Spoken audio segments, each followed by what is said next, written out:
Hello my dear friends, कैसे हो आप लोग। आई होप आप सभी बहुत ही अच्छे होंगे।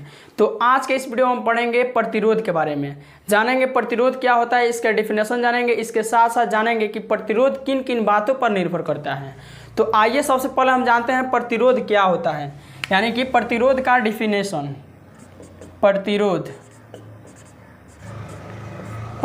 किसे कहते हैं? प्रतिरोध,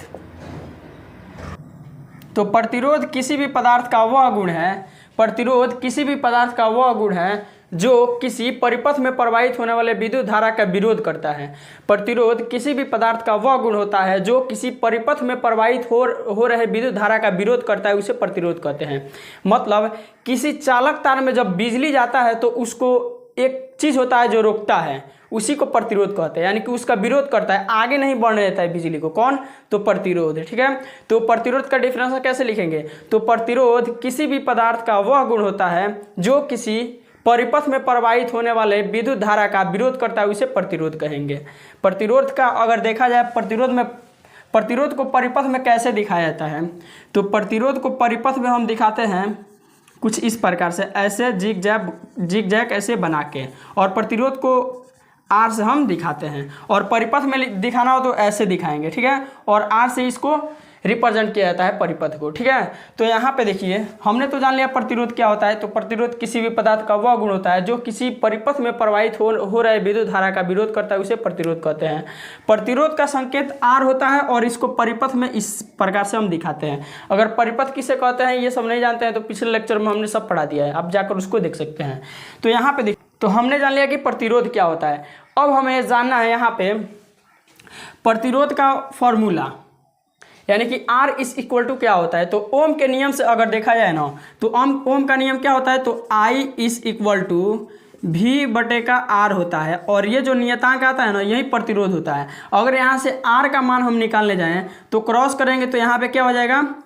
तो यहाँ से हो जाएगा IR हो जाएगा, और इस इक्वल टू V हो जाएगा। यहाँ से R अगर इधर छोड़ते हैं R को तो क्या हो जाएगा? V बटे का I हो जाएगा। तो ये रहा प्रतिरोध का formula, R is equal to V by R, R is equal to V by R होता है। ये रहा क्या है? तो प्रतिरोध का फॉर्मूला है। अब आपसे अगर पूछा जाए कि प्रतिरोध का SI मात्रक क्या होता है, प्रतिरोध का SI मात्रक, प्रतिरोध का SI मात्रक, प्रतिरोध का SI मात्रक क्या होता है? तो प्रतिरोध का SI मात्रक देखा जाए ना, तो सबसे पहले ये क्या है? तो ये होता है विभवांतर। विभवांतर का SI मात्रक क्या होता है? तो विभवांतर का SI मात्रक वोल्ट होता है। क्या होता है? वोल्ट। विभवांतर का SI मात्रक वोल्ट, और ये है विद्युत धारा। तो विद्युत धारा का SI मात्रक क्या होता है? तो एम्पियर होता है, यानी कि वोल्ट बटे एम्पियर, वोल्ट बटे एम्पियर। प्रतिरोध का SI मात्रक वोल्ट बटे एम्पियर, इसी को ओम कहा जाता है। क्या कहा जाता है? इसी को ओम कहा जाता है। ठीक है, इसी को हम क्या बोलते हैं? तो ओम। तो यहाँ से क्या रिजल्ट निकला कि प्रतिरोध का SI मात्रक क्या होता है? तो वोल्ट बटे एम्पियर, जिसको ओम कहा जाता है। ये ओमेगा का साइन होता है, इसे ओम कहा जाता है। क्या है? तो ओम। अगर आपसे कोई पूछे कि प्रतिरोध का SI मात्रक क्या होगा, तो ओम। प्रतिरोध का SI मात्रक तो ओम होता है। ये आई होप आपको समझ में आया होगा। अब यहाँ पे देखिए, अब हमें क्या पढ़ना है। हमने तो जान लिया कि प्रतिरोध क्या होता है। तो प्रतिरोध किसी भी पदार्थ का वह गुण होता है जो किसी परिपथ में प्रवाहित हो रहे विद्युत धारा का विरोध करता है, उसे प्रतिरोध कहते हैं। प्रतिरोध को हम R से दिखाते हैं और परिपथ में उसको ऐसे जिगजैग बना के दिखाएंगे। यहाँ पे फॉर्मूला हमने देखा कि I is equal to V by R होता है, ओम का नियम है ये। ठीक है, और यहाँ से अगर हम क्या करते हैं, R का मान निकालते हैं तो V बाई I आएगा। अगर प्रतिरोध का SI मात्रक देखा जाए तो विभवांतर का SI मात्रक वोल्ट होता है और विद्युत धारा का SI मात्रक एम्पियर होता है, इसी को ओम कहा जाता है। तो प्रतिरोध का SI मात्रक ओम हो गया। अब प्रतिरोध की निर्भरता, यानी प्रतिरोध किन किन बातों पर निर्भर करता है, ये आइए जानते हैं। टॉपिक क्या रहेगा? तो प्रतिरोध की निर्भरता, प्रतिरोध की निर्भरता, प्रतिरोध की निर्भरता। प्रतिरोध किन किन बातों पर निर्भर करता है? तो सबसे पहला जो है ना, किन किन बातों पर निर्भर करता है? तो चालक तार की चालक तार की लंबाई पर, चालक तार की लंबाई पर प्रतिरोध निर्भर करता है। हो जाएगा तो प्रतिरोध की निर्भरता, पहला चालक तार की लंबाई, किसी भी चालक तार का प्रतिरोध उसके लंबाई के समानुपाती होता है। यानी कि प्रतिरोध को लिखते हैं आर से, आर समानुपाती हो जाएगा किसके, तो लंबाई के। इसको इक्वेशन 1 नाम दे दीजिए, यानी कि समीकरण 1। दूसरा क्या हो जाएगा, तो चालक तार की मोटाई पर, चालक तार की मोटाई पर, चालक तार की मोटाई पर। दूसरा किस पर निर्भर करता है, तो चालक तार की मोटाई पर। ये जो है ना, किसी भी चालक तार के अनुप्रस्थ काट के क्षेत्रफल के व्युत्क्रमानुपाती होता है। प्रतिरोध किसी भी चालक तार के, किसी चालक तार का प्रतिरोध उस चालक तार के अनुप्रस्थ काट के क्षेत्रफल के व्युत्क्रमानुपाती होता है। कहने का मतलब आर जो है ना व्युत्क्रमानुपाती होगा किसके, तो क्षेत्रफल के। आर व्युत्क्रमानुपाती होगा किसके, तो क्षेत्रफल के। तो ये इक्वेशन 2 नाम दीजिए इसको। और तीसरा क्या हो जाएगा यहाँ पे, तो तीसरा हो जाएगा चालक तार की प्रकृति पर, चालक तार की प्रकृति पर, चालक तार की प्रकृति पर। चालक तार की प्रकृति मतलब क्या हो जाएगा, तो जैसा चालक तार रहेगा वैसे ही क्या होगा, प्रतिरोध उसमें रहेगा। चौथा क्या हो जाएगा, तो ताप पर, तापमान पर।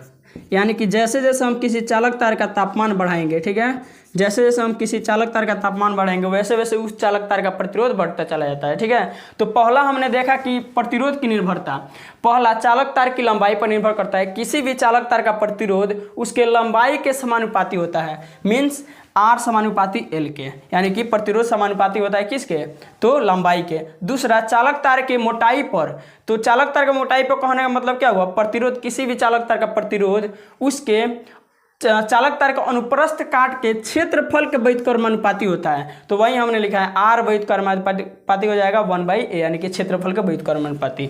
तीसरा चालक तार की प्रकृति पर। चौथा ताप पर। ताप पर कहने का मतलब क्या हुआ, जैसे जैसे हम किसी चालक तार का ताप बढ़ाएंगे वैसे वैसे उस चालक तार का प्रतिरोध बढ़ता चला जाता है। ठीक है, तो यहाँ पे देखिए अगर समीकरण 1 और 2 से देखा जाए, समीकरण 1 और 2 से देखा जाए, यहाँ पे समीकरण 1 व 2 से, समीकरण 1 व 2 से, समीकरण 1 ये वाला है और समीकरण 2 है। तो यहाँ से अगर r इक्वल टू लिखेंगे, r इक्वल टू, तो क्या हो जाएगा, तो r का r रहेगा और यहाँ से l आएगा, यहाँ से a आएगा, यानी कि l डिवाइडेड बाई a हो जाएगा, l डिवाइडेड बाई a हो जाएगा। यहाँ से सॉरी यहाँ पे क्या रहेगा, तो समानुपातिकता का चिन्ह रहेगा। ठीक है, यहाँ से जब समानुपातिकता का चिन्ह हटेगा तो यहाँ से r इज इक्वल टू एक नियतांक आता है जिसे रो कहा जाता है। ठीक है, ये आता है और l डिवाइडेड बाई क्या हो जाएगा, तो a हो जाएगा। ये वाला फॉर्मूला हमारे पास निकल के आया। और ये रो क्या है, तो रो एक नियतांक है, इसको क्या बोला जाता है, तो रो। ये क्या है, तो रो। ये क्या है, तो एक नियतांक है। इसके बारे में क्या लिखेंगे, स्थिरांक या नियतांक है, नियतांक है। और इसी को क्या बोला जाता है, तो प्रतिरोधकता बोला जाता है, प्रतिरोधकता, प्रतिरोधकता। इसको क्या बोला जाता है, तो प्रतिरोधकता बोला जाता है। तो आई होप ये सभी बात आपको समझ में आया होगा। सबसे पहले हमने क्या देखा कि समीकरण 1 और 2 से चला, तो यहाँ से r इक्वल टू क्या मिला हमें, r इक्वल समानुपाती l/a। जब समानुपातिकता का चिन्ह हटेगा तो रो आएगा, नियतांक है जो रो, और l/a हो जाएगा। रो क्या है, तो एक नियतांक है और इसको कि इसका नाम क्या है, तो प्रतिरोधकता, यानी प्रतिरोधकता को ही रो से दिखाया जाता है। यहाँ से अगर हम क्या करें, प्रतिरोधकता का SI मात्रक निकालें, यानी कि रो, प्रतिरोधकता को किससे दिखाया जाता है, रो से। तो रो का अगर SI मात्रक निकालें, मतलब प्रतिरोधकता का SI मात्रक निकालें, तो क्या आएगा ये देखते हैं यहाँ से। तो यहाँ से इस फॉर्मूले से हम ऐसा करते हैं कि इसको इधर लाते हैं और उसको भेज देंगे उधर, तो और इन सभी का SI मात्रक रखेंगे तो हमें रो का SI मात्रक पता चल जाएगा। तो आइए इसको हम सॉल्व करते हैं। यहाँ पे क्या करेंगे, जब ये गुणा में है इधर आएगा तो भाग लगाएगा, तो r डिवाइडेड बाई क्या हो जाएगा, तो रो हो जाएगा। r डिवाइडेड बाई यहाँ पे रो हो जाएगा, r डिवाइडेड बाई क्या हो जाएगा, तो रो हो जाएगा। और इधर क्या बचेगा, तो l/a बचेगा। और इसको क्रॉस जब कराएंगे तो क्या होगा, तो p यहाँ से रो में l से जब क्रॉस कराएंगे तो रो l आएगा, और इस इक्वल टू r में a से गुणा होगा तो आर ए आएगा, आर ए। यहाँ से अगर हम क्या करें, रो निकालेंगे तो रो इज इक्वल टू क्या हो जाएगा, तो गुणा में एल है, उधर जाएगा तो डिवाइड करेगा, यानी कि भाग लगाएगा उसमें। तो इसको, तो आप इसका स्क्रीनशॉट लीजिए, इसको थोड़ा रफ करने वाले हैं उसको सॉल्व करने के लिए। अब यहाँ पे देखिए क्या करेंगे, इसको यहाँ से अगर रो निकालें, रो इज इक्वल टू क्या हो जाएगा, तो ये एल उसको डिवाइड करेगा, यानी कि आर ए डिवाइडेड बाई क्या हो जाएगा, एल हो जाएगा। एल क्या है, तो यहाँ पे लंबाई है, आर क्या है, तो प्रतिरोध है, ए क्या है, तो क्षेत्रफल है। यहाँ से रो का अगर हम क्या करें, एसआई मात्रक निकालने जाएं तो आर यानी प्रतिरोध का एसआई मात्रक क्या होता है, तो अभी अभी हमने पढ़ा है यहाँ पे प्रतिरोध का एसआई मात्रक क्या होता है, तो ओम होता है। तो यहाँ पे ओम हो जाएगा, इसका एसआई मात्रक ओम हो जाएगा।